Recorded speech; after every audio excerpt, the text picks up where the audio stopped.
prazer estar no Jerônimo, sentir a presença da espiritualidade, sentir essa casa que eu vi nascer. Eu vi essa casa nascer, muito gostoso.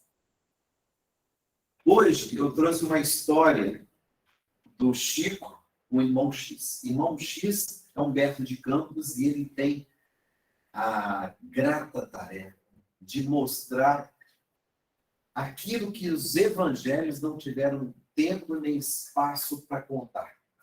Ele traz os bastidores da tarefa do Cristo junto aos discípulos entre nós. Então, ele teve a permissão na espiritualidade de acessar os arquivos, não é? Do que aconteceu. Ele captou as histórias e ele trouxe essas histórias via Chico. É uma revelação, como é a primeira, como é a segunda, como é a terceira.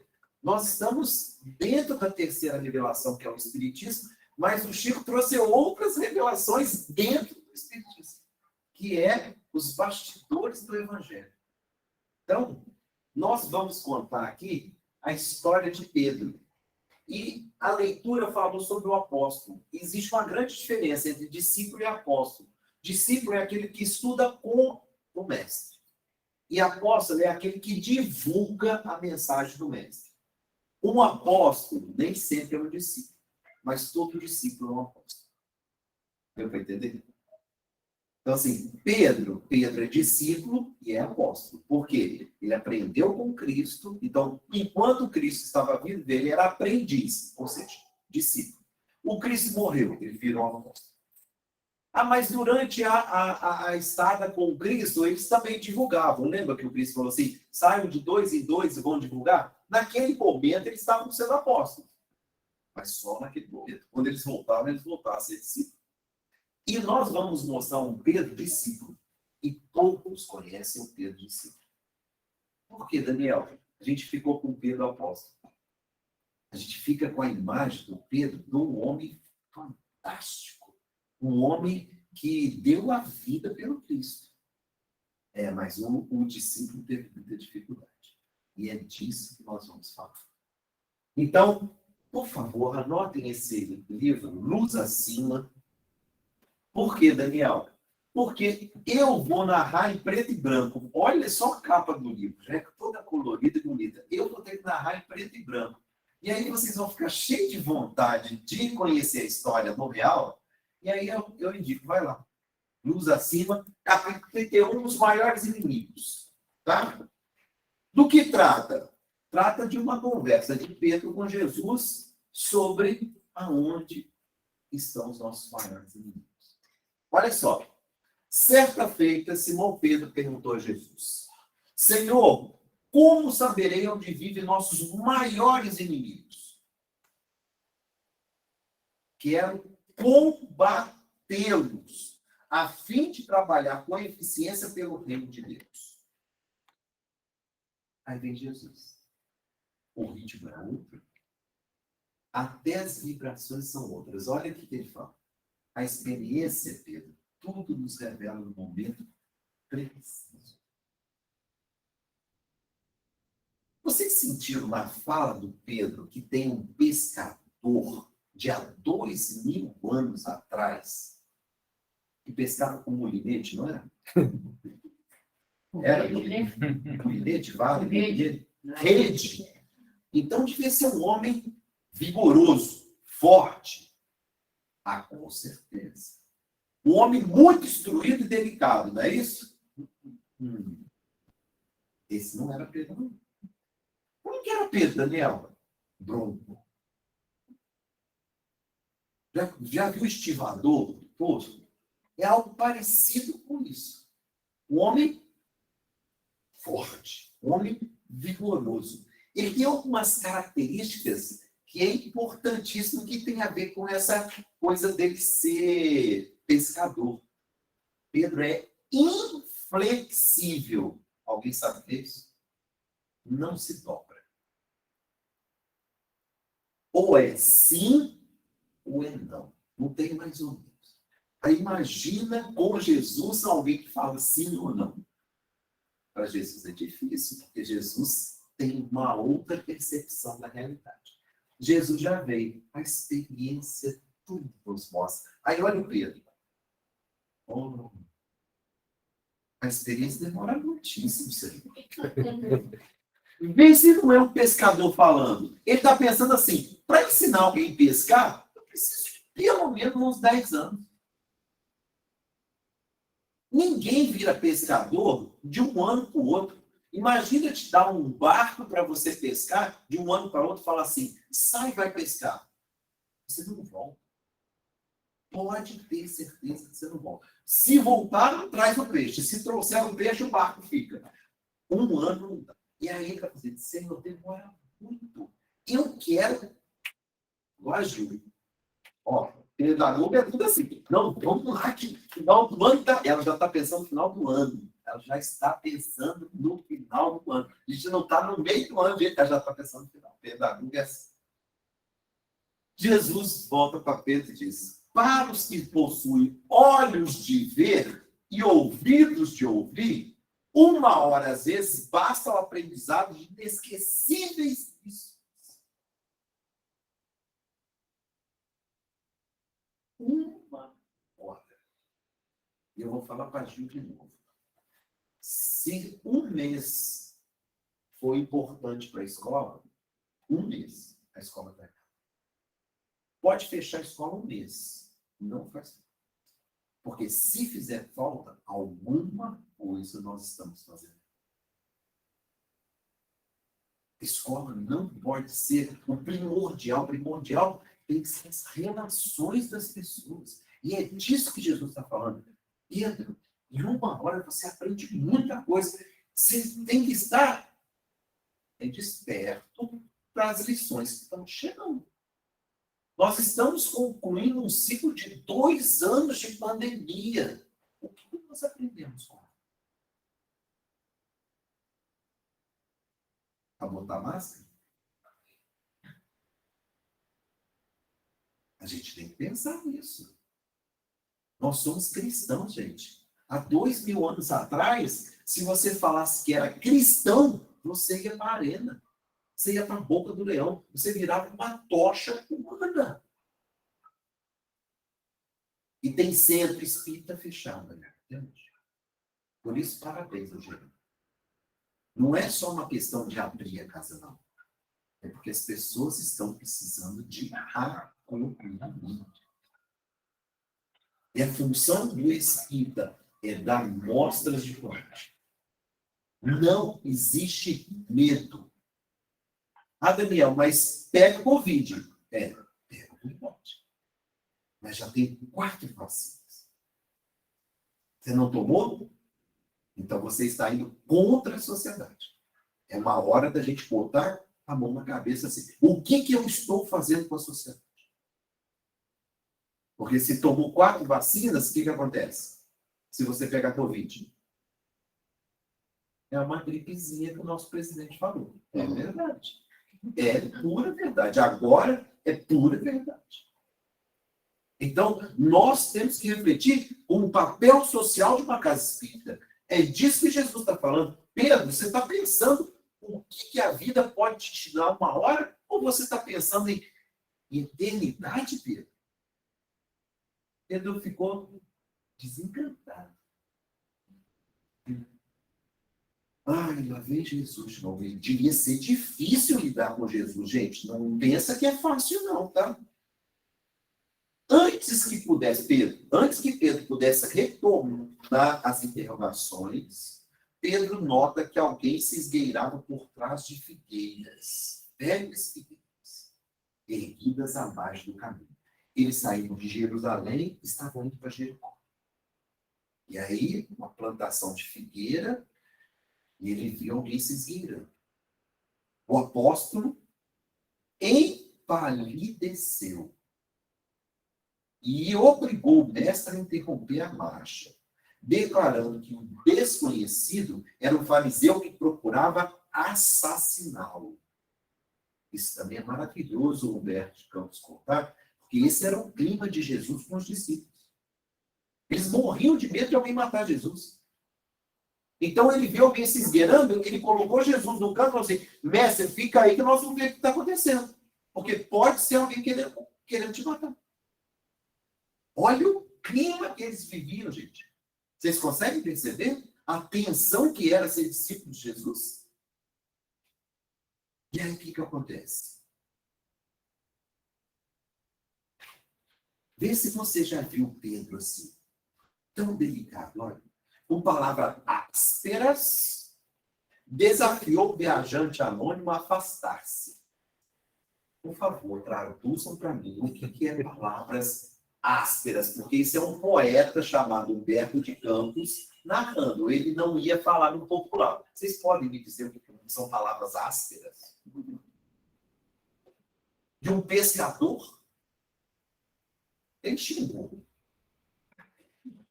Ele xingou. Literalmente, ele começou a esbravejar com o homem. Ameaçando sob forte... Isso é Pedro. Esse Pedro discípulo. Aquele que está aprendendo ainda o Evangelho. E quando tentavam agarrá-lo, a viva força diamantina rezada se fez ouvir. A suposição era justa. Vocês entenderam o que o Pedro fez? Ele ameaçou, ele xingou, ele gritou, ele esbravejou, ou a pessoa não foi e voou em cima. Agarrou mesmo. Agora eu vou socar esse cara aqui. E aí, quando ele pegou, ele... Aí entendeu. Uma risada se fez ouvir. Sabe quem era? Em vez do fariseu, foi o André, o irmão de Pedro. Como eles estavam indo pelo caminho, né? Estava indo pelo caminho, ele cortou o caminho por meio das figueiras. Assim, eu pego o pessoal lá na curva lá. Não é assim que aqui em Minas a gente fala? Vou pegar lá na curva. E aí ele vê o Pedro já achando que era alguém que queria matar Jesus. O próprio irmão dele que insurgiu sorridente associando-se à pequena caravana. Jesus endereçou específico gesto a Simão e disse: Pedro, nunca te esqueças de que o medo é um adversário terrível.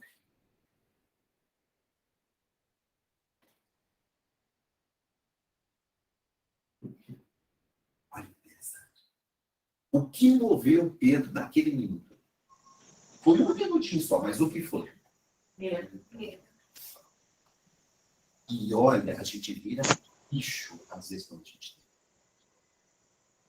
Ou a gente se olha, ou a gente se transforma em monstro. E a gente é capaz de fazer bobeira. Vocês lembram de algum outro evento que o Pedro agiu assim? Um soldado? No Monte das Oliveiras. Algo, né? Ele cortou ele. Como assim? Ele tinha uma espada assim. Ele andava com um facão. Por que ele andava com um facão? Vocês entenderam? Medo. Medo de alguém atacar Jesus e ele queria defender com a própria vida. Daniel, eu nunca tinha visto Pedro assim. É bom você pensar no Pedro pescador, no Pedro inflexível, no cara duro. Esse é o discípulo. O apóstolo vai mudar muito. Mas para virar apóstolo, Jesus teve que morrer. E antes de morrer, ele teve que negar Jesus. Depois eu conto, tem uma história da negação dele que é legal. Vale a pena a gente junta aí. Aí já estou eu me oferecendo, tá vendo? Então, registrem aí. Medo. Um adversário terrível. E composto o grupo, não havia avançado muito quando avistaram um levita, um diácono, que hoje a gente falaria que seria aquele ajudante do padre, do sacerdote, né? Todo mundo conhece. Ao coroinha, poderia ser, mas está mais para o sacristão. Aquele que ajuda o padre, arruma a missa toda, mas não faz a missa. Está tudo prontinho, o padre chega, veste a batina e faz. É esse. Essa é a pessoa. Ele viu um levita que recitava passagens da Torá, que é o livro deles, não é? E lhe dirigiu a palavra menos respeitoso. Simão encheu-se de... Não fala, porque é de Simão Pedro. Cólera. Isso é Simão. Isso é Simão. Reagiu, discutiu, longe das noções de tolerância fraterna, até que o interlocutor... Você imagina, vou falar pertinho para assim, ó, mas na altura que ele gritou, o outro ficar comigo. Você imagina a força que o Pedro pôs nas palavras para o outro ter medo dele.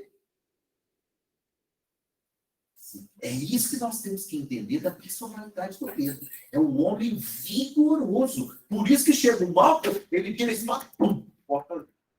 Ele não tem conversa, não. Ele se joga mesmo. Só que tem um probleminha, né? Com quem que ele estava mesmo? Era Jesus, não é? Ele estava com Jesus indo para Jericó. Olha o que aconteceu. O mestre, até então, em silêncio, fixou no aprendiz, olha a palavra, aprendiz. Os olhos muito lúcidos e inquiridos. Pedro, qual é a primeira obrigação do homem que se candidata ao reino celeste? Já está a pergunta para vocês todos aqui, pessoal da internet. Qual é a primeira obrigação, o maior mandamento da lei? Qual é? Amar a Deus sobre todas as coisas e ao próximo como a si mesmo. Pedro vai pensar, olha, o Pedro respondeu assim, ó, porque isso, gente, está na Torá, não é invenção de Jesus. O Pedro teve que responder na hora. Aí, olha, Jesus, Pedro, eu imagino a calma de Jesus, gente, me dá até frio na espinha de ver um professor falar com tanta calma, sabendo que eu errei. Terás observado a regra sublime desse conflito? Eu ainda estou meio exaltado, que Jesus devia estar numa paz de espírito. E o Pedro? Recorda, Pedro, que, antes de tudo, é indispensável nosso auxílio ao que ignora o verdadeiro bem, e não esqueça que a cólera...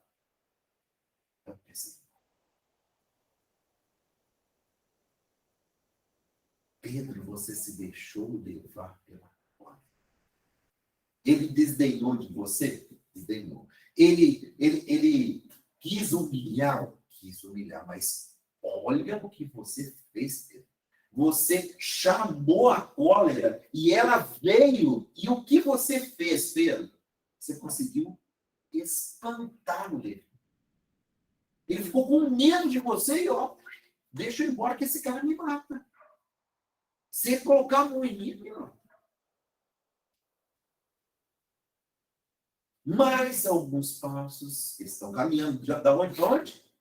Jerusalém para Jericó.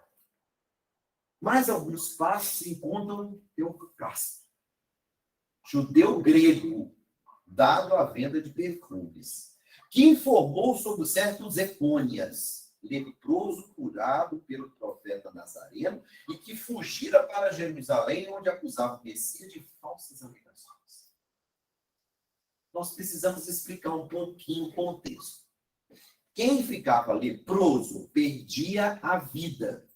Perdia o nome, perdia o documento, perdia a casa, perdia a vida. Era considerado morto-vivo. E ele era obrigado ou ir para o Vale dos Sepulcros ou perambular pelas estradas. Ele não podia viver nas cidades. Então, alguém que se vê curado, qual a primeira coisa que ele faz?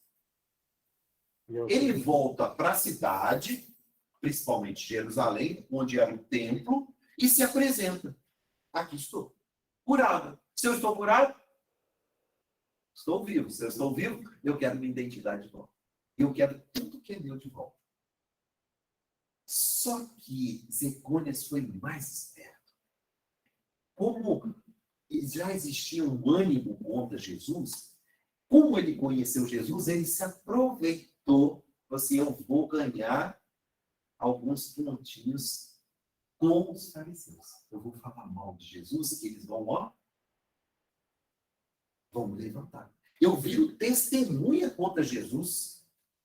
Olha esse olha, ele pegou um ponto e falou assim: eu posso fazer a minha vida com esse povo aqui. Ó. É só falar mal de Jesus. Que dia que ele te curou, Zecônias? Sábado. Ah, mas sábado não pode curar. Entenderam? É simples assim. Ele invocou o nome de Deus. O que ele falou? São coisas simples que Jesus não fazia porque ele não seguia os rituais. O pescador não se protegeu. Gritou que Zecônias era um ingrato. Ele murmurou? Ele conversou, ele dialogou? Não. O que ele fez? Ele gritou. Está aqui com todas as palavras. Ingrato. Relacionou os benefícios que Jesus prestara e internou-se em longos e amargurosos comentários. Traduz para mim aí, gente, eu estou com dificuldade. O que deve ser uma pessoa que se presta a fazer longos e amargurosos comentários? Deve ter falado que Zecônias era um homem de bem, né? Deve ter falado assim, era um homem virtuoso, né? Deve ter falado isso. Não, ele meteu o pau. Ele olhava para Zecônias e ele via o capeta vestido de gente. Foi isso. Ele não dispensou uma palavra. Ele botou, ele amaldiçoou-lhe o nome. Para nós não tem significado nenhum isso hoje. O que quer dizer amaldiçoar o nome? É perder a identidade. As pessoas, quando passavam por você na rua, faziam assim. Elas viravam. Porque você era um amaldiçoado. Os mais antigos aqui vão lembrar que quando passava na frente dos centros espíritas, as pessoas atravessavam a rua. Tinham medo. Ué, é verdade ou é mentira? É verdade. Ah, centro espírita? Ai, meu Deus do céu. Ai, meu Deus do céu. Eu falava comigo que não tinha nada contra, mas só que eles falavam com os votos. Sofreu, mas e alguém morre? Isso. Então, você imagina, se Pedro amaldiçoou, ele queria excomungar o cara, ele queria acabar com o cara, ele queria desprezar o cara. Era isso que ele queria. Mas por que ele estava andando mesmo? Eu esqueci. Jesus. Ah, era Jesus! E Jesus, terminando com isso que dá duro. Jesus espera ele. Gente, esperou ele falar. Olha que interessante. Assim, ele descascou o cara aos Zecônias. Acabou, Pedro? Acabou. Pedro, quantas vezes perdoará teu irmão? Porque Pedro tinha perguntado para ele, Senhor, quantas vezes devo perdoar meu irmão? 7 vezes? 7 vezes? E vocês não sabem o que é 7, né? Por que é 7? Por que ele permite 6? Porque ele Que Deus criou o mundo em 7 dias. Não, só está Falou que é equivocada. o número para Só está equivocada. Deus criou o mundo em quantos dias? 6. 6. Do 7º ele descansou.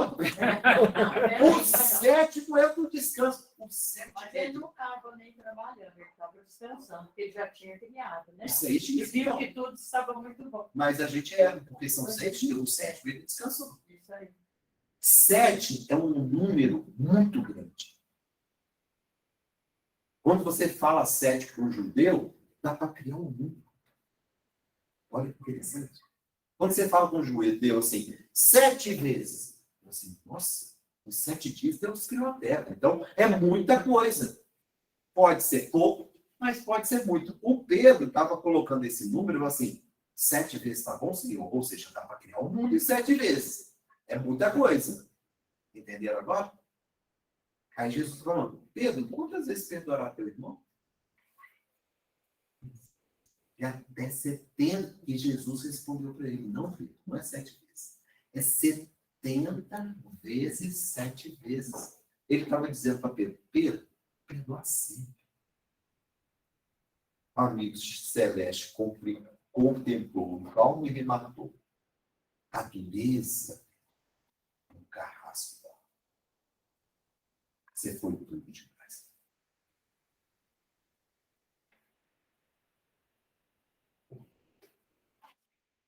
Achei interessante essa imagem, que é um cactus em forma de coração cheio de espinho. Vai se abraçar com o coração.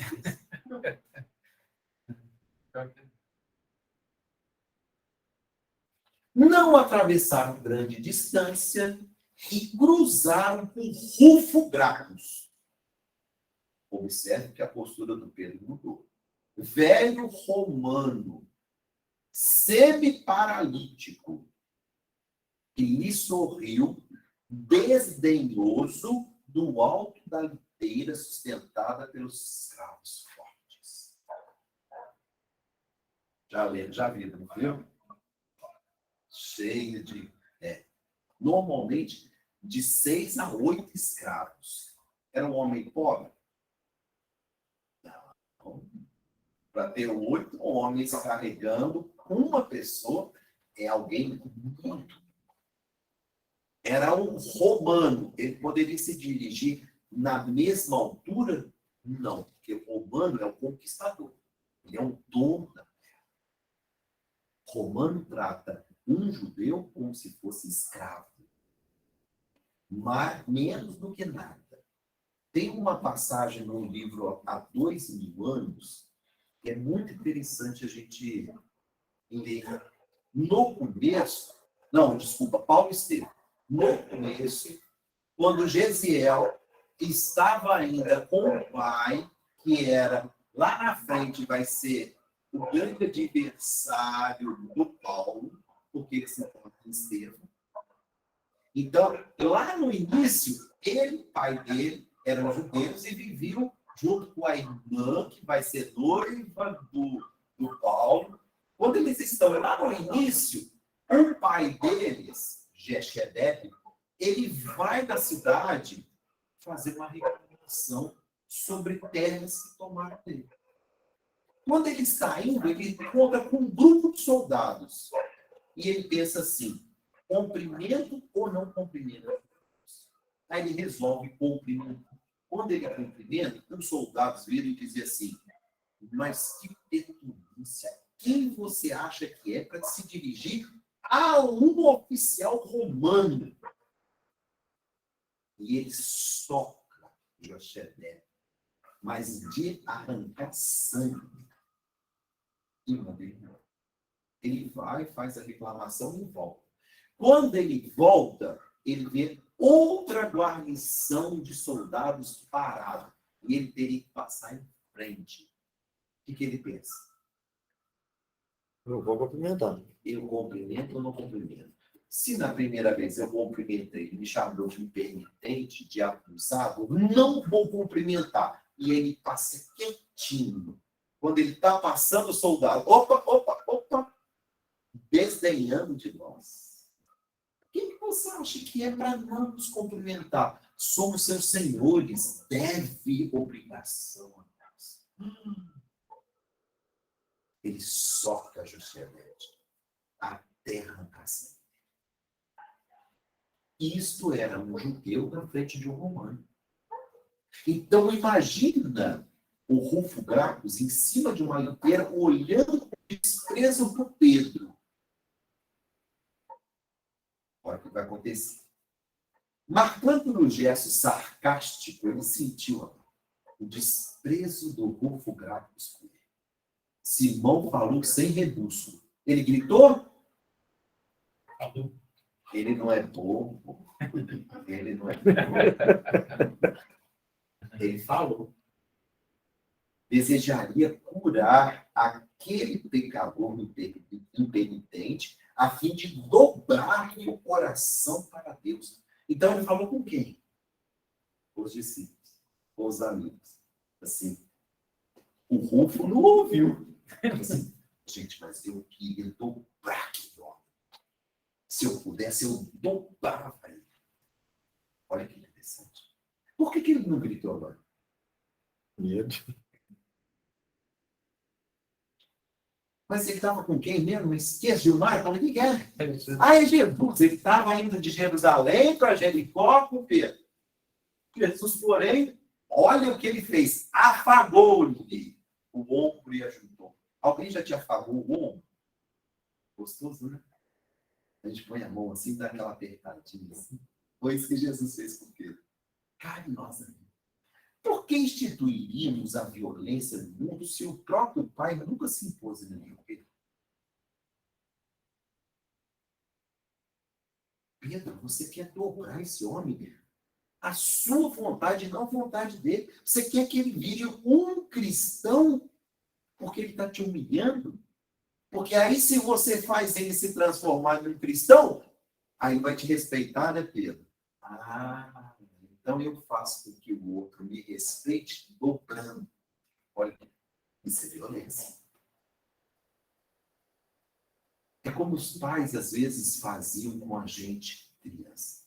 Nós somos de gerações que os pais olhavam no mandar.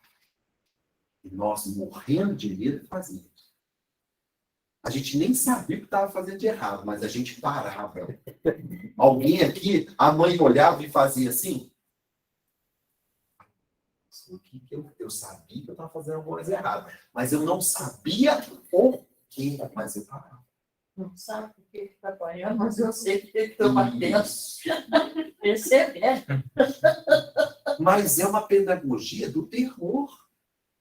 É uma pedagogia da imposição da violência. Não havia conversa.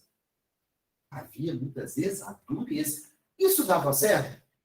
Já deu certo. Hoje dá certo? Não dá certo. Por quê? Porque os espíritos são outros. Nós temos outras necessidades hoje. Nós estamos precisando desenvolver outras áreas que nós estamos esquecendo delas. A afetividade é uma delas. O que a senhora falou que mais adorou quando chegou aqui? Um abraço. Ah, Eu amor. nós precisávamos de 2 anos sem abraçar direito para sentir que nós precisamos de Valorizar esse gesto. E voltar para dentro da casa do Espírito. Sentir Jerônimo Mendonça. Não é possível que vocês não estejam sentindo. E eu já estava em posse. Vontade de voltar. Se não está sentindo, porque nós não estamos entrando em sintonia, porque ele está. Gente, para entrar nessa casa, tem que ter autorização da espiritualidade. Nós, encarnados, não. Entra qualquer um. Até cachorro entra, né? Você senta aqui. Para espiritualmente entrar aqui, tem que pegar a senha. Tem que agendar antes. Senão, a espiritualidade não autoriza. Para entrar aqui, tem que aproveitar o tempo que vai estar aqui. E normalmente a gente fala assim, o Jerônimo Mendonça é uma casa de oração, não é? Não. Não. É o que então? Eu vou fazer esse estudo outro dia para você. É uma oração em forma de casa. É diferente. Casa de oração é uma coisa. Oração em forma de casa é uma casa que age o tempo todo. No bem. Isso é oração. Só que aí a gente construiu, né? Aí virou uma oração em forma de casa. É completamente diferente. Ó, entrou em sintonia diferente agora, não entrou? Aí a gente começa, olha, tem espiritualidade aqui mesmo. Tem os benfeitores. Olha, nós estamos ligados no Chico. Olha, nós estamos ligados no Humberto de Campos. Nós estamos falando de Jesus. Entenderam onde nós fomos? Olha o que nós trouxemos para cá. Olha as vibrações que começam a estar em torno de nós. Aproveita e lembra de quem mais está precisando perto de vocês. Tem alguém em casa que está precisando? Entrega a espiritualidade agora, é a hora. A hora que a gente mais viva positivamente, é essa hora que a gente fala. Eu tenho 2 nomes na minha cabeça que estão me acompanhando. 3, na verdade. Eu venho já pensando nessas pessoas. E essa é a hora de entregar a espiritualidade. Por quê? Porque nós estamos no auge das nossas boas vibrações. E aí? Se não tem violência, o que atacou o Pedro? A vaidade. A vaidade é um verdugo sutil. Quando a gente começa a se achar melhor. Quando a gente acha que faz alguma coisa que seja melhor. Não, a gente faz coisas boas. Melhor, a gente já está diminuindo alguém. Não tem casa que faz melhor ou pior. Tem a casa que faz. Isso faz diferença. Estava aqui a reunião da mocidade, antes da gente começar aqui, a mocidade estava funcionando. Aí termina a mocidade, começa a palestra, termina a palestra, vai ter o passe, vai ter as vibrações, e aí a Gilmara vai para casa, ai, trabalhei bem, foi bom. E a espiritualidade vai continuar. Os atendimentos de toda essa região. E aqui não tem tráfico, né? Aqui não tem violência, graças a Deus, né? Não é fácil. Essa região é difícil. Trabalhei aqui, 20 anos atrás e já tinha problema. O que a espiritualidade faz nesse momento? Ela começa a recolher. E Jesus usa de violência? Não. Deus usa de violência? Não. Então, como é que vai corrigir esse povo todo? Doutrina. 1 a 1.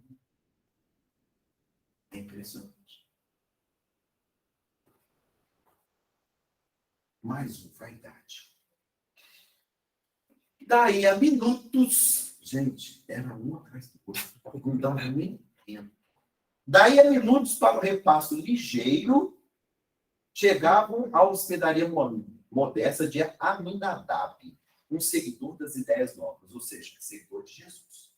À mesa, um certo Zadias, liberto de Cesareia, se pôs a comentar os acontecimentos políticos. Ou seja, era um escravo, foi liberto e agora estava comentando as questões políticas. Ele deve ter só bons sentimentos. Né?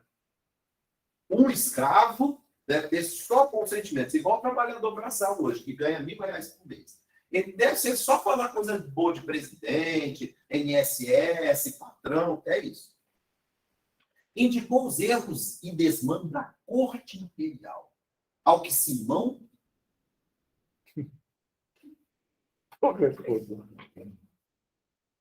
Ô, gente, vocês viram o Bolsonaro? Ah, ela já viu. É isso que o Pedro fez. Sabe o Lula? É isso, ele entrou na sintonia na hora. A senhora entendeu? Mas, graças a Deus, 2.000 anos depois, a gente pode falar de Bolsonaro, de Lula, que não dá briga em lugar nenhum. Gente, isso é um alívio para nós. A gente pode falar do Lula e não dá confusão. A gente fala do Bolsonaro e não dá confusão. Não é isso? Só atrapalha. Ai, então, 2.000 anos passaram e continua a mesma coisa. O Pedro respondeu colaborando na poda verbalística, ou seja, ele descascou, é tudo corrupto, é ladrão, político só entra para ganhar, é teta das vacas que eles querem mamar. É isso que ele começou a falar. O Bolsonaro e os filhos dele, tudo ladrão. O Lula, gente, só tem ladrão. Nós estamos perdidos, não é isso? Você me apresenta um que é melhorzinho, um bom? Agora ela quer entrar em discussão política. Não. Com Jesus, ela chama a política. Vocês estão vendo o que é? Não, mas por quê? Não, para. Isso daqui não termina nunca. Começou há 2.000 anos atrás com o Pedro. Olha só, a senhora está aqui querendo falar do Lula.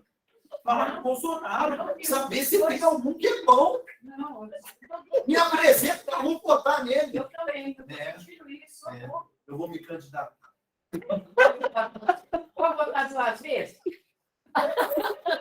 gente, se eu me candidatar a político, o espírita não vota em mim. Porque vai falar que eu estou querendo roubar. A nossa descrença não é com os políticos, é com a gente. Nós temos dúvida, é de nós, povo brasileiro. A gente tem dúvida da gente. A gente tem vergonha da gente. A gente tem aquele espírito de que aqui nada dá certo. Enquanto a gente continuar assim, tem uma solução, vota no menos ruim. Não importa quem seja, vota no quem você achar que é menos ruim, vai votar. Porque o resto é com Jesus. Quem guia esse país, quem está no comando, se chama Jesus Cristo.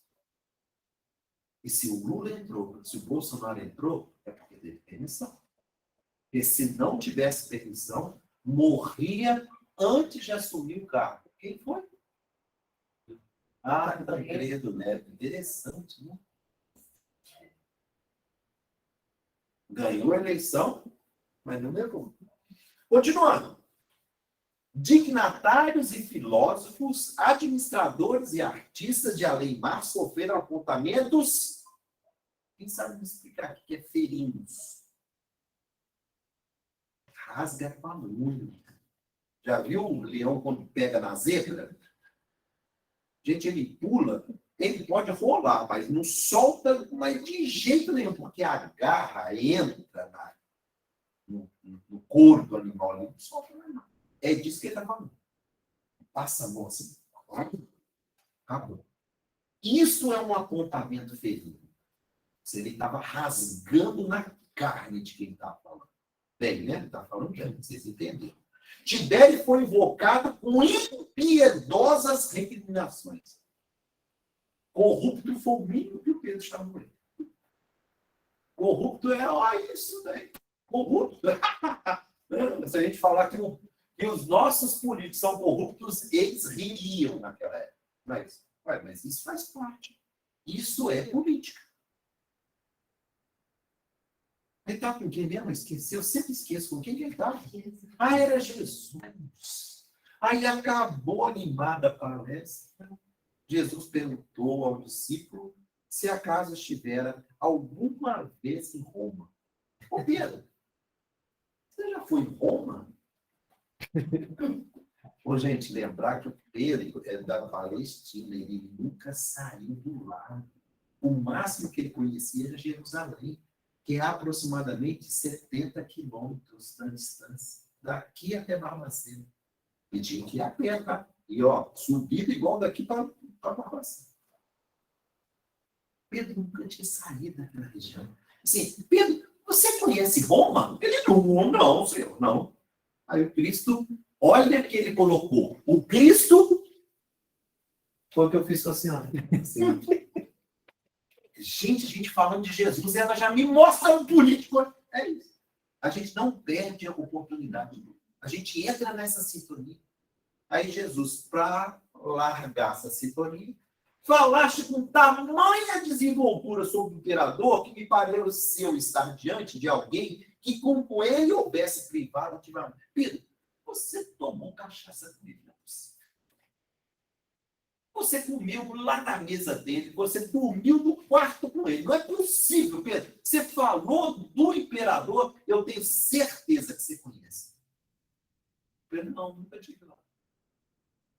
Aí ele vira e diz: estejamos convictos de que há maledicência.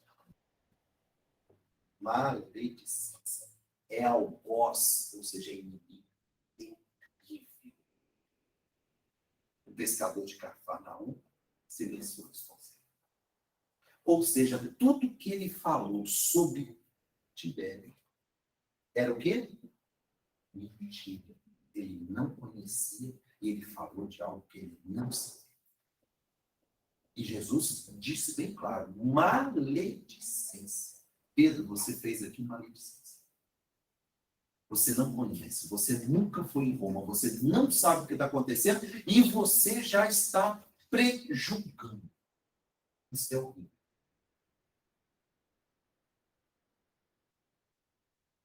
Não é assim?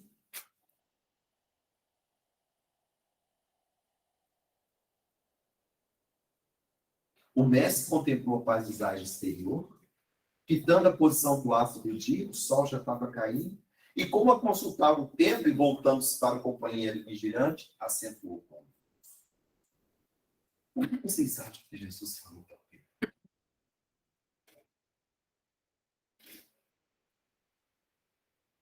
Quando ele viu o final do dia, ele falou assim, daqui a pouco está todo mundo dormindo, eu não posso perder a oportunidade de deixar assim. Como que começou essa história mesmo? O que o Pedro pediu para Jesus? Senhor, onde estão os maiores inimigos? E Jesus disse o quê? Sim, calma, a experiência vai te mostrar. Aí ele disse o quê? Ah, mas experiência, Senhor, demora tanto. Olha quanto demorou. Pedro, há precisamente 1 hora, procurava situar o domicílio de nossos maiores. De então para cá, 5 apareceram entre nós. O medo, a cólera, a dureza, a vaidade e a maledicência. Como reconhece? Nossos piores inimigos moram em nosso próprio.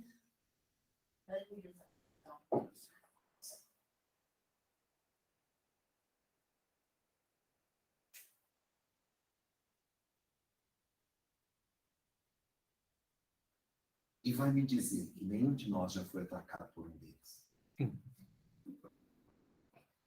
E que vira e mexe desaparece na vida da gente.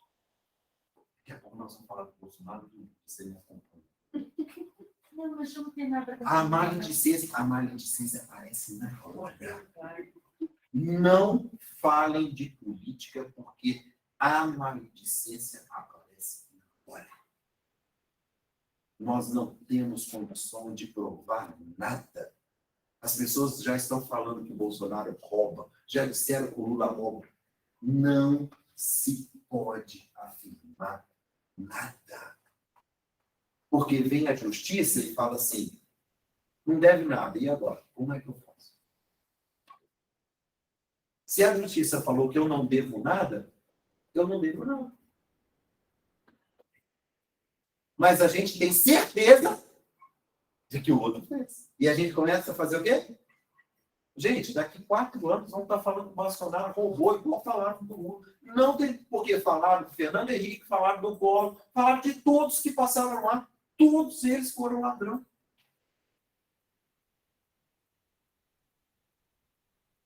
E Jesus termina dizendo assim, e sorrindo finalizou. Dentro de nós mesmos será travada a guerra. Esse é o momento que nós estamos.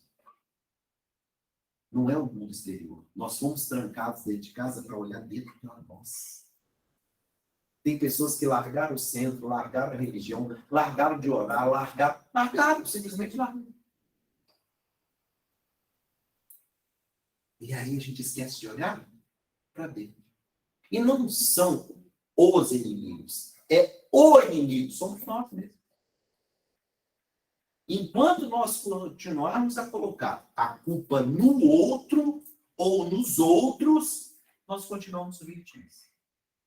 E a vitimização é o maior mal da humanidade, porque a culpa nunca está com a gente. Está sempre com o outro. É o meu marido, é a minha esposa, é meu filho, é meu pai, é a situação financeira do país. A gente vai colocando culpa. E aí eu nunca tenho que fazer a minha parte. Não serve nada, né? Eu não preciso fazer nada, porque o erro não está comigo. Agora, cuidado. Porque Jesus, às vezes, dá uma sacudida na vida da gente, para a gente...